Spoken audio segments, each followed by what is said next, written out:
ভারতের আদানি গ্রুপের বিদ্যুৎ আমদানিতে $40 কোটি কর ফাঁকি দেওয়ার অভিযোগ অনুসন্ধান শুরু করেছে দুদক। এ ঘটনায় সাবেক প্রধানমন্ত্রী শেখ হাসিনার মুখ্য সচিব আহমদ কায়কাউস সহ বিদ্যুৎ বিভাগের সংশ্লিষ্টদের যোগসাজশ খুঁজতে বিদ্যুৎ উন্নয়ন বোর্ড, এনবিআর সহ বিভিন্ন দপ্তরে চিঠি পাঠিয়েছে সংস্থাটি। দুদক মহাপরিচালক জানান, আদানির বিদ্যুৎ আমদানি চুক্তিতে সম্পৃক্তদের বিরুদ্ধে আইন অনুযায়ী পদক্ষেপ নেওয়া হবে। জেমসন মাহবুবের প্রতিবেদন। 2017 সালের 5 নভেম্বর আদানি পাওয়ারের সাথে 1496 মেগাওয়াট বিদ্যুৎ কেনার চুক্তি করে বিদ্যুৎ উন্নয়ন বোর্ড।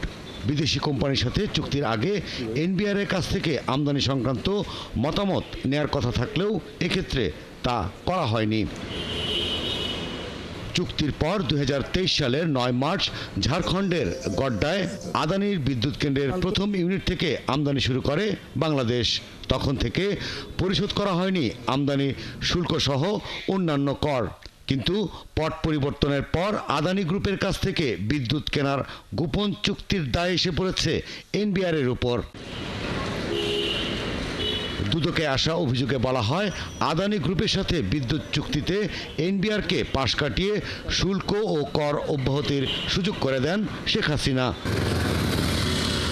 এনবিআর এর তদন্তে 2024-25 অর্থ বছরের জুলাই পর্যন্ত আমদানি করা বিদ্যুতের বিপরীতে প্রায় $40 কোটি শুল্ক কর ফাঁকির বিষয়টি উঠে আসে।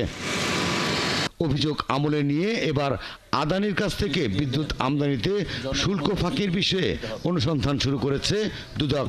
জনাব ডক্টর আহমদ কায়কাউস, সাবেক বিদ্যুৎ ও জ্বালানি সচিব ও সংশ্লিষ্ট কর্তৃপক্ষ বিদ্যুৎ উন্নয়ন বোর্ডের বিরুদ্ধে এনবিআরকে পাশ কাটিয়ে আদানির সঙ্গে চুক্তি করে সরকারের 4,500 কোটি টাকা শুল্ক ফাঁকির অভিযোগ অনুসন্ধান চলছে।